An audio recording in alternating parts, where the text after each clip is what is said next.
Story zone, তোমার অনুভূতিদের খুঁজে নাও এখানেই।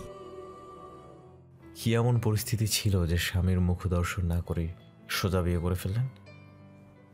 হৃদের স্বাভাবিক কণ্ঠের প্রশ্নের চোটে মুখ তুলে তাকালো মায়া। সবগুলো উৎসুক দৃষ্টি মায়ের দিকেই তাক করা। সবাই প্রশ্নের উত্তর চায় এমন। মায়া জড়তায় ইতস্তত বোধ করলো উত্তরটা দিতে। হৃদ তখনও মায়ের দিকে প্রখর দৃষ্টিতে তাকিয়ে। শ্রেয়া মায়ের ইতস্ততা বুঝে হৃদের প্রশ্নের উত্তর দিতে চেয়ে বলতে চাইল, আসলে ভাই ওদের। টেবিলের উপরের হৃদের হাতটা ইশারায় শ্রেয়াকে দেখিয়ে থামিয়ে দিয়ে হৃদ শক্ত গলায় ধমকে বলল, তুই উত্তর দিচ্ছিস কেন? প্রশ্ন কি তোকে করছি? তুই ছিলিস সেদিন রাতে ওর সাথে? হৃদের শক্ত গলায় দমে যায় শ্রেয়া। আগ বাড়িয়ে আর মুখ খুলল না সে। হৃদ যে শক্ত ধাঁচের মানুষ, দেখা গেল শ্রেয়া যদি আবারও আগ বাড়িয়ে মায়ার হয়ে উত্তর দিতে চায় তাহলে থাপ্পড় একটা আজ কপালে জুটবে নিশ্চিত। হৃদের ধমকে শ্রেয়া চুপ করে যেতেই মায়া খানিকটা ভয়ার্ত হলো। কাচুমাচু করে নিয়ে হৃদের প্রশ্নের উত্তরে বলল, আসলে সেদিন রাতে ওই লোকটাকে আমার ওইভাবে দেখার সুযোগ হয়নি। নিজের পরিবারের লোকদের থেকে বিচ্ছিন্ন হয়ে আধা রাতে আমি পথ হারিয়ে দিশাহারা ছিলাম। লোকটাও অ্যাক্সিডেন্ট করে সেদিন রাস্তায় পড়েছিল। কপাল ফেটে ওনার মুখ ঢেকেছিল রক্তে। রাতের অন্ধকারে ঝড় ঝাপটায় যতটুকু দেখেছিলাম তাকে, সেটা আমার এখন আর অতটা মনেও নেই। তাছাড়া পরিস্থিতি এমন ছিল যে আমার ভাবনাতেও ছিল না লোকটাকে মনোযোগ দিয়ে দেখবো। আমি ছোট মানুষ ছিলাম। তারপর পথ হারিয়ে একটা অ্যাক্সিডেন্টে মানুষকে নিয়ে ভয় পেয়ে গিয়েছিলাম। ওই লোকটার হয়তো সুগারের সমস্যা ছিল, সেই জন্যই ঠিকঠাক দাঁড়াতে পারছিল না।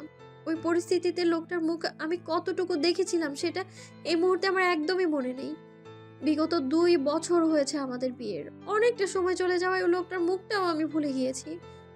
এখন আমার আর মনেই নেই। তবে যতটা মনে আছে, লোকটা বেশ লম্বাটে আর বলিষ্ঠবান টাইপের ছিল। তাকে সামলাতে আমার বেশ হিমশিম খেতে হয়েছিল। মায়া কথাগুলো শেষ করতে হৃদের দ্বিতীয় প্রশ্নটা করলো, ফেস মনে নেই? তাহলে পরিচয়টা কেন নিলেন না? বললাম তো পরিস্থিতি এমন ছিল যে আমার অত কিছু মাথায় আসেনি। মাত্র 9ম শ্রেণীতে পড়তাম আমি। বুদ্ধি খাটিয়ে কিছু করার মতো পরিস্থিতিতে ছিলামই না।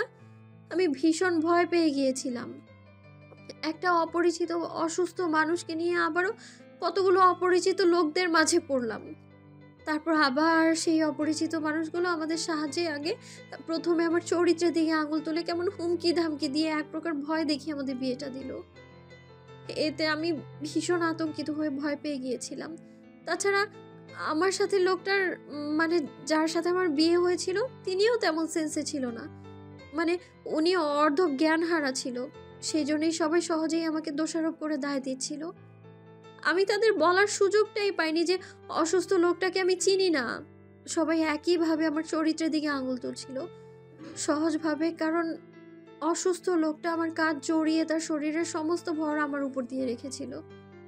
কাজী সাহেব আমাদের থানা পুলিশে দিবে, এমনকি তখন বিয়েটা না করলে আমাকে সকালে সমাজের লোকদের সামনে অপদস্থ করবে, এমনটাও বলেছিল। এমন বাজে পরিস্থিতিতে আমি কখনো পড়িনি। এসব পরিস্থিতিতে পড়লে মানুষকে কি করতে হয় বা কিভাবে সামাল দিতে হয় সেটাও জানতাম না।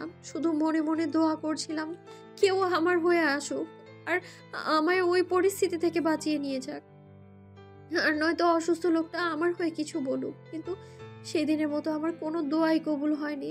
তাই জানের ভয়ে চুপ থেকে শুধু যে যেটা বলেছিল আমি সেটাই করেছিলাম। তাছাড়া আমায় বিয়ে করতে অসুস্থ লোকটাও কোনো আপত্তি জানাছিল না। সে অজ্ঞান না হলেও কিছুটা হুঁশে ছিল। আমি ভেবেছিলাম লোকটা হয়তো কিছু বলবে বিয়ের আগে, কিন্তু সেও কিছুই বলেনি। সেই জন্য আমারও আর কিছুই করা ছিল না। হাফেজ সাহেবের পরিবার ভাবছিল আমি আমার স্বামীর গার্লফ্রেন্ড হব।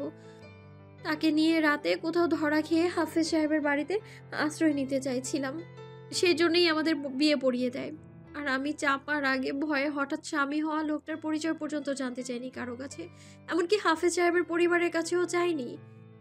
বিয়ের সময় অতিরিক্ত কান্নাকাটি আর ভয়ে স্বামী নামটা কাজী সাহেবের মুখে শুনতেও মনে নেই আমার।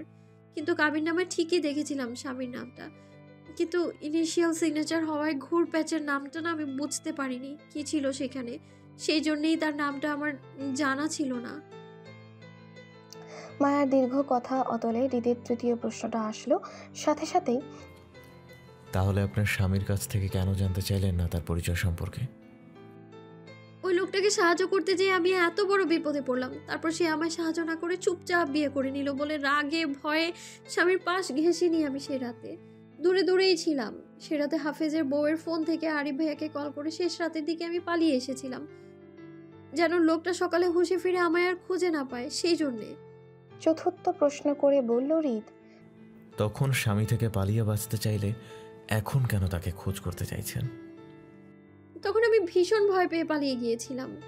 আমার চারপাশে সবাই অপরিচিত ছিল, তাই আমার মনে হচ্ছিল সেখানে আমি সেফ না। নিজের জীবনের তাগিদে পালিয়ে গিয়েছিলাম আমি। কিন্তু ইদানিং মনে হচ্ছে লোকটাকে আমার খোঁজা দরকার। সেই জন্যই বেশ কয়েকবার নরসিংদী গিয়ে হাফেজ সাহেবের বাড়ির লোকেশন অনেক কষ্টে জোগাড় করি আমি। কিন্তু এত কিছুর পরেও আজ পর্যন্ত লোকটা সম্পর্কে তেমন কোনো তথ্যই বের করতে পারলাম না, শুধু নাম আর নাম্বারটাও ছাড়া। হাফেজ সাহেব কিছুতেই আমাকে ওই লোকটার নাম বলেনি। আমি অনেক অনুরোধ করেছিলাম, কিন্তু তারপরেও বলেনি আমায়। শুধু বলেছে কোনো এক প্রভাবশালী লোক নাকি আমার স্বামী। আমার মনে হচ্ছে ওই লোকটা কোনো গুন্ডা বা খারাপ টাইপের মানুষ হবে, সেই জন্যই হাফেজ সাহেব ওনার নামটা বলতে ভয় পাচ্ছেন। কিন্তু আমি হাফেজ সাহেবকে এটা বোঝাতে অক্ষম হলাম যে আসলে আমার স্বামী যদি খারাপও হয় তারপরেও তার সন্ধান চাই আমার। চাই মানে চাই। স্বামী নামক লোকটা খারাপ হতে পারে এমনটা জেনে বুঝেই তো আমি তাকে খুঁজছি এতদিন ধরে। এবার আপনার সাধ্য থাকলে আমার একটু সাহায্য করে ওই লোকটার তথ্য জোগাড় করে দিতে পারবেন প্লিজ? বেশ কিছু জানতে চাই না আমি, শুধু ওই লোকটা কে সেটা বললেও চলবে। স্বামীর সন্ধান দিয়ে কি করবেন? শুনলাম আপনার স্বামী নাকি আরও 2টো বিয়ে করেছে, কথা কি সত্য? তার তৃতীয় বউ হওয়ার ইচ্ছা আছে নাকি? হৃদের সহজ কথাটা মায়া সহজভাবে নিতে পারল না। গুমরে ভেতরকার কষ্টগুলো যেন মায়ার গলা চেপে ধরল। মায়ার ভীষণ কষ্টে কান্না পেল, কিন্তু হৃদের সামনে কেঁদে নিজের দুর্বলতা প্রকাশ করতে চাইল না। হৃদ ওর আত্মীয় হয় এখন, তারপর আবার মায়ার সাথে হৃদের বনাবনিও হয় না কখনো। এমন একটা লোকের সামনে কেঁদে মায়া নিজের ভিতরকার অবস্থা জানাতে চায় না। মায়ার যতটুকু সম্ভব হৃদের সামনে নিজের ভিতরকার পরিস্থিতি না জানিয়ে উপর থেকে শুধু সাহায্য চাইবে। মায়ার স্বামীকে ঘিরে ওর মনের অনুভূতিগুলো প্রকাশ করবে না হৃদকে। যথাসম্ভব মায়ার স্বামীকে ঘিরে ভালোবাসাটা হৃদকে না বলে এড়িয়ে যাবে, কারণ মায়ার ভালোবাসাটা শুধু মায়ার অবধি থাকবে। সেটা আর যাই হোক না কেন মায়া অন্তত কোনো বাহিরের লোকের সাথে প্রকাশ করতে চায় না। লোকটা যদি বিয়ে করে তো করুক না, আমার কিচ্ছু যায় আসে না। আমার স্বামী চাই না, আর না তার বউ হতে চাই।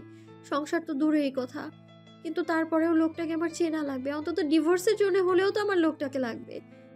আর ডিভোর্স না হলে আমি অন্য কোথাও বিয়েও করতে পারবো না। আমাদের ধর্মে তো নেই বিবাহিত মেয়েদের স্বামী থাকা অবস্থায় দ্বিতীয় বিয়ে করা। এখন আমার ডিভোর্সের জন্য হলেও ওই লোকটাকে প্রয়োজন। তাছাড়া আমি তো আর লোকটার জন্যে মানে সারা জীবন বসে থাকতে পারবো না। আমারও তো একটা জীবন আছে, তাই না? কাউকে ভালোবাসার রাইট তো আমারও আছে। সবচেয়ে বড় কথা হলো, আমাদের যে কখনো বিয়েটা হয়েছিল সেটাও ওই লোকটা প্রমাণ করতে পারবে না কখনো, আমি জানি। কারণ বিগত 3 মাস ধরে লোকটাকে খুঁজে খুঁজেও তার তথ্য বের করতে আমি হিমশিম খাচ্ছি। সেখানে ওনার আমাকে খোঁজা আরো মুশকিল হয়ে যাবে। আমাদের বিয়েটা হয়েছিল এটা প্রমাণ করার জন্য কাজী থেকে শুরু করে কাবিননামা পর্যন্ত কিচ্ছু নেই আমাদের। সবকিছু আগুনে পড়ে ছাই হয়ে গেছে আরো বছরখানেক আগেই। সেই সুবাদে আমাকে ওই লোকটা কখনো চাইলেও নিজের স্ত্রী বলে প্রমাণ করতে পারবে না। আর প্রমাণ ছাড়া কেউ বিশ্বাসও করবে না যে কখনো আমাদের বিয়েটা হয়েছিল। প্রমাণের অভাবে আমরা এমনিতেও বিবাহিত হয়েও সমাজের চোখে অবিবাহিত বলেই প্রথমে ঘোষিত হব। সমাজ হোক বা আইন, বিয়ে হয়েছিল এটা শক্তপোক্ত প্রমাণ না হলে এমনিতেই বিয়েটা বাতিল বলে ঘোষণা হবে। সেই ক্ষেত্রে বলা যায় আমি কোনো ঝামেলা ছাড়াই এই সম্পর্ক থেকে সহজেই বের হতে পারবো, বিয়েটাকেও অস্বীকার করতে পারবো। কিন্তু তারপরে আমি অন্তত একবার ওই লোকটার খোঁজ পেতে চাই তার অগোচরে। তার সামনে আমি যাব না, কিন্তু আমি জানতে চাই কে সে। তারপর না হয় আরিফ ভাইকে বলে সবকিছু মিটমাট করে নিব। আমাদের ডিভোর্সের বিষয়টাও আরিফ ভাইয়াই দেখবে না হয়। কিন্তু তা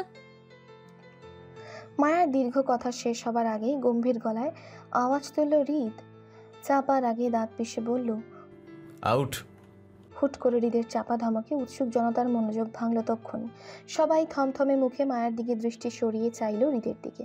হৃদের হঠাৎ শক্ত হয়ে ওঠা মুখটা মায়া, নাদিয়া, শ্রেয়া না বুঝলেও আসিফ বেশ ঠাহর করতে পারল। মায়া মুখে ডিভোর্সের কথাটা হয়তো হৃদের ভালো লাগেনি। না লাগার কথাই, কত কিছু করলো বউকে খুঁজতে হৃদ।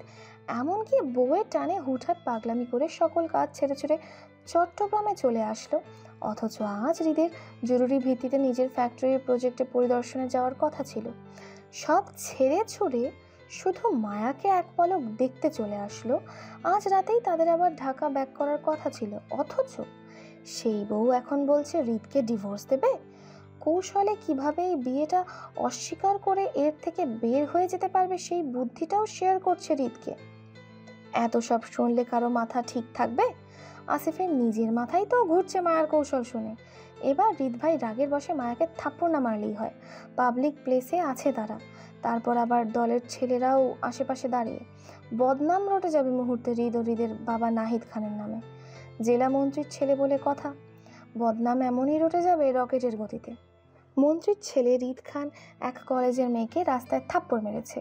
এবার কেউ জানতে চাইবে না তাদের মধ্যেকার স্বামী স্ত্রী সম্পর্কটা, সবাই শুধু জানবে আদর্শ নাহিদ খানের ছেলে হৃদ খান এক নারীর গায়ের হাত তুলেছে। আসিফ ভয়ে কাচুমাচু করে হৃদের হাতের দিকে তাকালো। টেবিলের উপর রাখা হাতটা শক্ত মুঠোয় একটা কলম চেপে ধরা। হয়তো নিজের রাগ কন্ট্রোল করতে চেয়ে সেই কলমটির উপর ছুটে যাচ্ছে।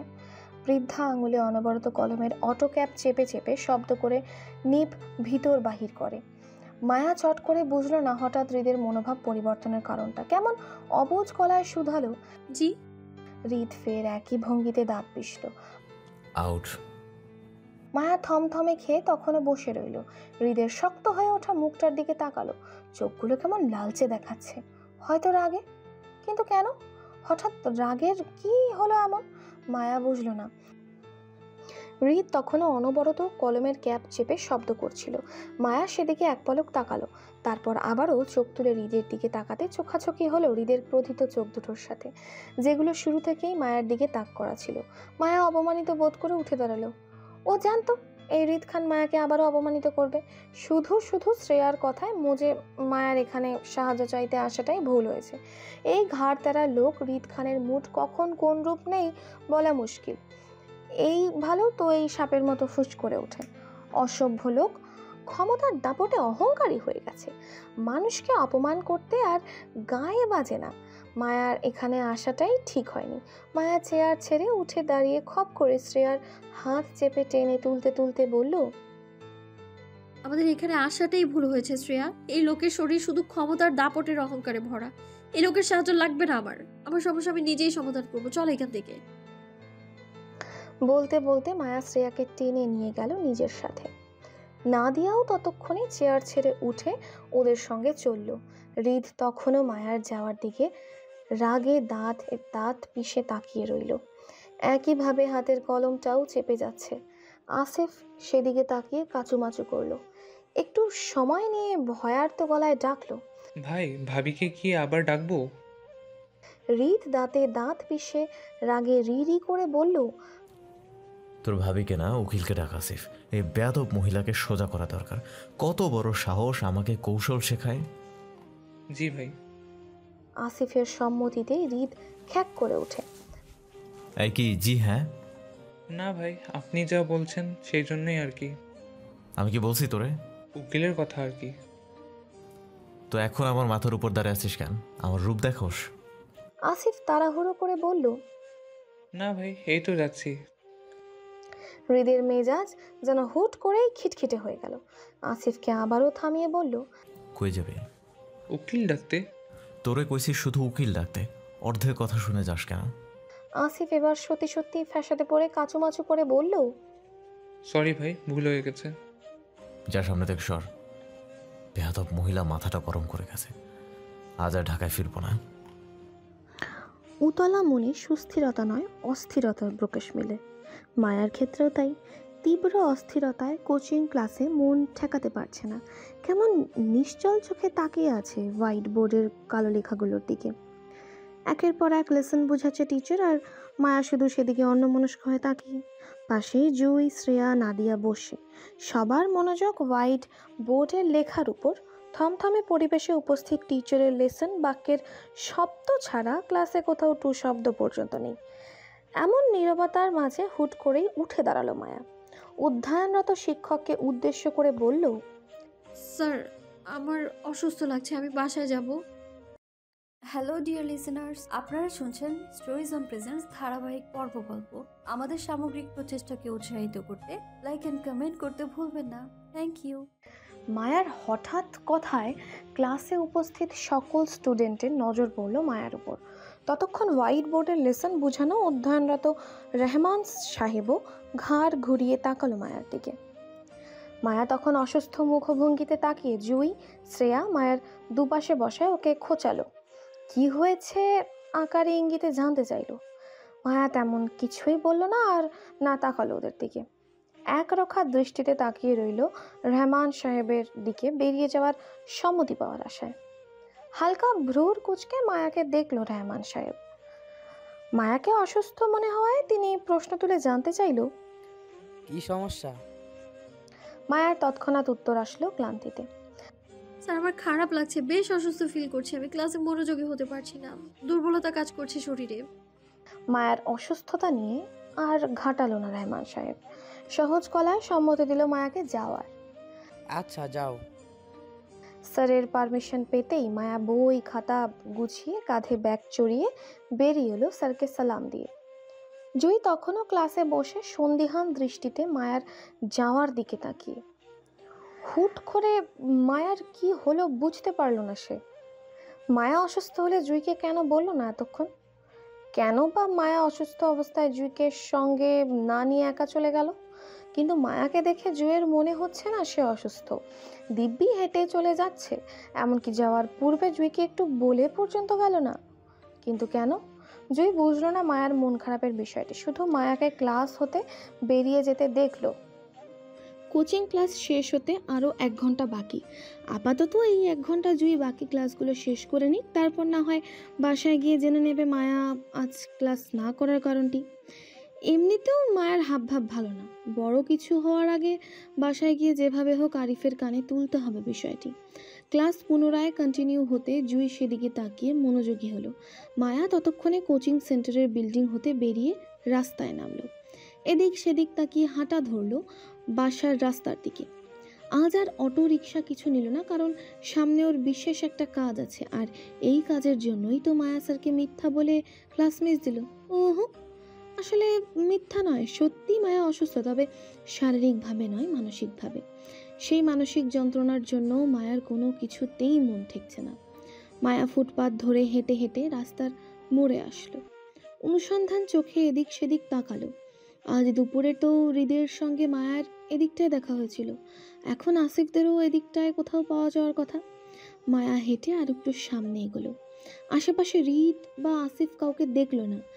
যে রেস্টুরেন্টে মায়া দুপুরে বসে হৃদের সঙ্গে কথা বলছিল সেখানটাও হৃদ বা তাদের লোকদের দেখা গেল না। মায়ার হতাশায় বুক ভারী হলো। মনে মনে আরও একবার মায়া নিজেকে শুধালো, এই ভেবে যে তখন মায়ের ওইভাবে হৃদের কথায় রেগে গিয়ে রিয়্যাক্ট করা উচিত হয়নি।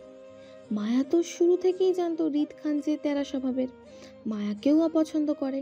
এমন অপছন্দের মানুষকে সাহায্য করতে গিয়ে যে হৃদ খান মায়াকে একটু আধটু অপমান করবে সেটা মায়ার মাথায় আগেই রাখার দরকার ছিল। তাছাড়া প্রয়োজনটা মায়ার ছিল, হৃদের নয়। তাই ব্যবহারে নমনীয়তা মায়ার মাঝে রাখা দরকার ছিল, হৃদ খানের কথায় রেগে না গিয়ে।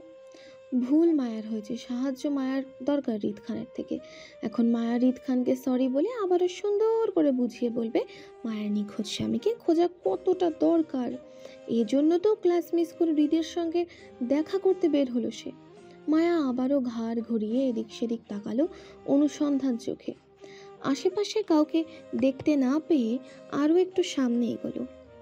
দৃষ্টি তখনও মায়া এলোমেলো হৃদকে খুঁজতে, কিন্তু হঠাৎই দেখা হলো সিনিয়র ভাই রাকিবের সঙ্গে। মূলত রাকিব রাস্তা পার হয়ে এদিকটায় আসছিল কোচিংয়ের সেন্টারের। কিন্তু পথিমধ্যে মায়াকে দেখায় সে মত বদলিয়ে কোচিং সেন্টারে না গিয়ে মায়ার পথে এসে দাঁড়ালো। এগিয়ে আসতে আসতে মায়াকে কুশলাদি বিনিময় করে জানতে চাইল, ভালো আছো মায়া? অন্যমনা হয়ে হাঁটছিল মায়া। রাকিবের কণ্ঠস্বর পেয়েই চোখ তুলে তাকাতে দেখলো রাকিবের হাসি হাসি মুখখানা। মায়ার অস্বস্তি হলো, তারপরও সৌজন্য বজায় রেখে অল্প হেসে বলল, জি ভাইয়া, ভালো, আপনি? এই তো ভালো, তোমায় পেয়ে আরও ভালো হয়ে গেলাম। তাই এই সময় কোচিংয়ের বাইরে কি করছো? তোমার তো ক্লাস চলছে মনে হয়। রাকিবের কথায় হাঁসফাঁস করল মায়া। লোকটা সরাসরি মায়াকে আজকাল প্রেম নিবেদন করে বেড়ায়, মুখের ভাষায় অন্তত তাই প্রকাশ পায়। মায়া ইতস্ততায় মেয়ে কাঁধের ব্যাগটা টেনে বলল, জি ভাইয়া, ক্লাস চলছে। আসলে আমি একটু সিক ফিল করছিলাম, সেজন্যই স্যারকে বলে বাসায় চলে যাচ্ছি। মায়ার কথা শেষ হতেই উদ্বিগ্নতা দেখা গেল রাকিবের মাঝে। আগ বাড়িয়ে মায়ার কপালে হাত রেখে অসুস্থতা পরখ করতে গেলে মায়া দ্রুততায় পিছু হাঁটে। রাকিব সেদিকে তাকিয়ে একই উদ্বিগ্নতায় বলল, কি হলো মায়া, পিছিয়ে যাচ্ছ কেন? তুমি কি বেশি অসুস্থ?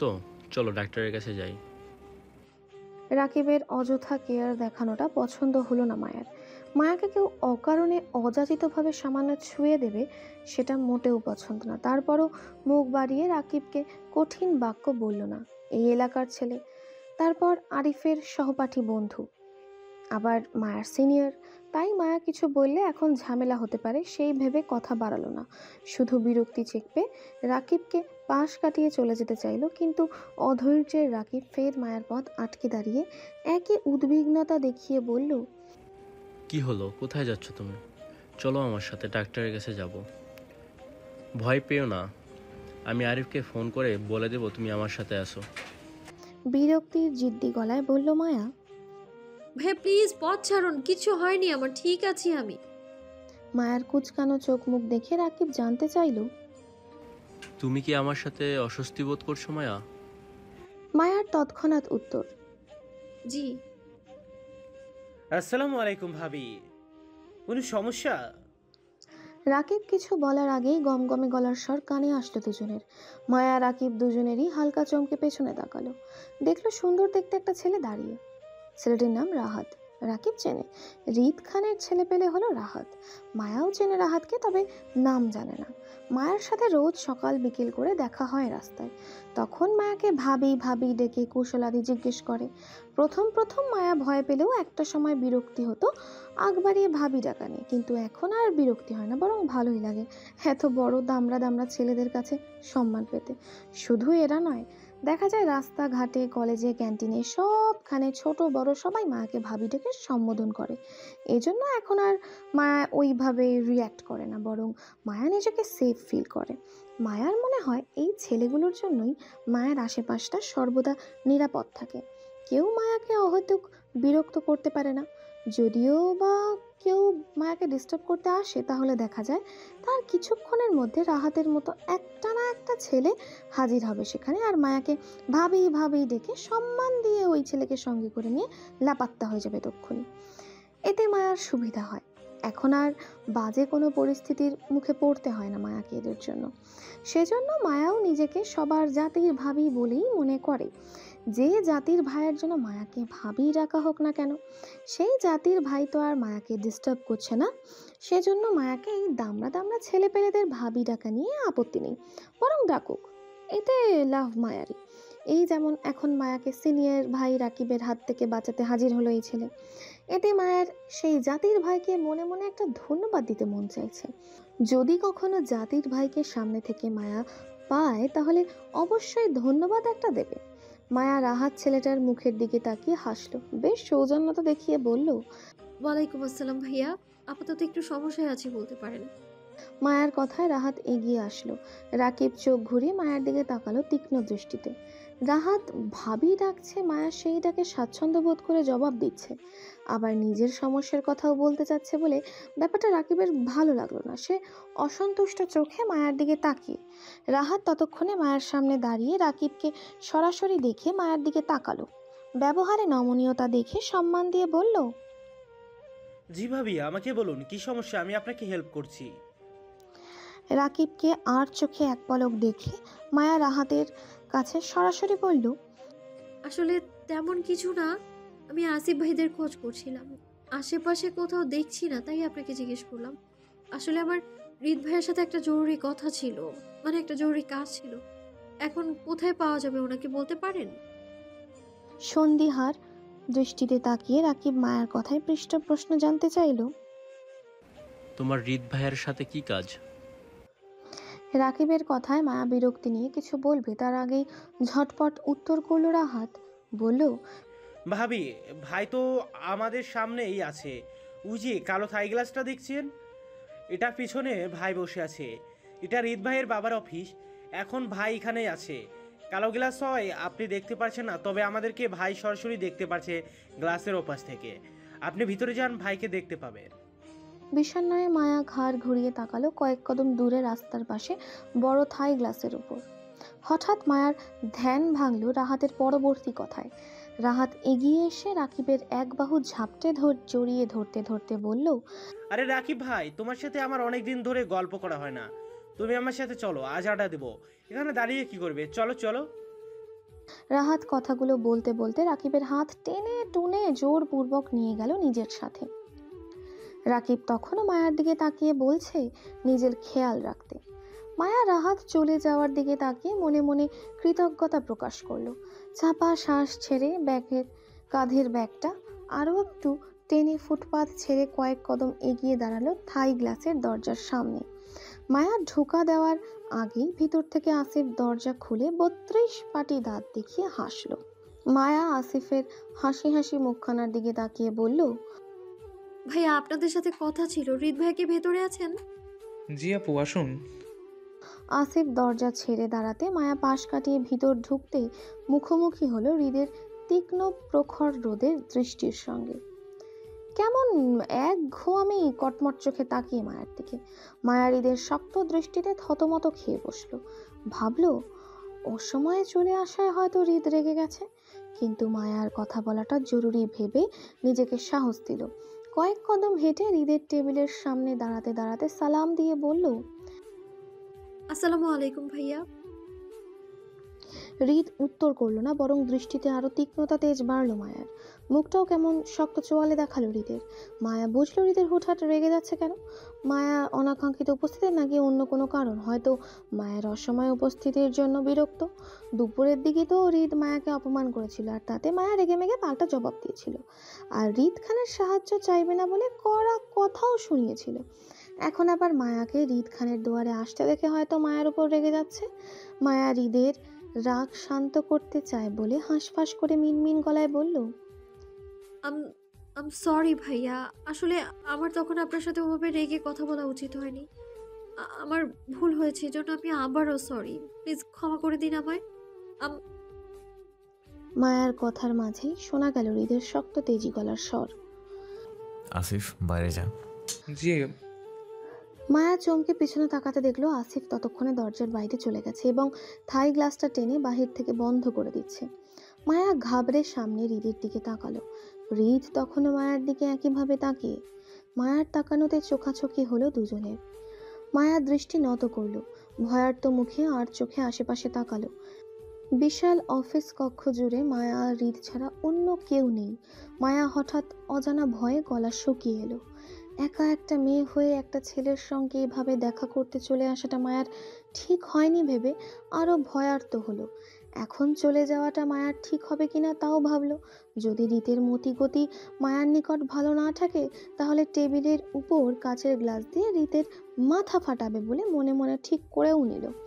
ভয়ার্ত ভাবুক মায়ার ধ্যান ভেঙে শোনা গেল হৃদের স্বর, আমার রুচিতে পচা ধরে নেয় যে আপনার প্রতি ইন্টারেস্ট দেখাবো। অহেতুক ভয় পাওয়া বন্ধ করেন। এই হৃদ খানের টেস্ট এতটা নিচু নয় যে আপনার মতন মেয়ের প্রতি রুচি দেখাবে।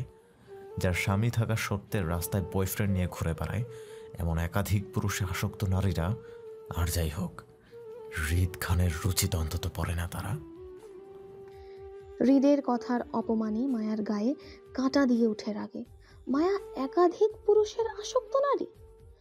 এমন অপমানজনক কথা মায়াকে ওর জীবনেও কেউ বলেনি। ঘৃণায় মায়ার শরীর জ্বলে উঠল।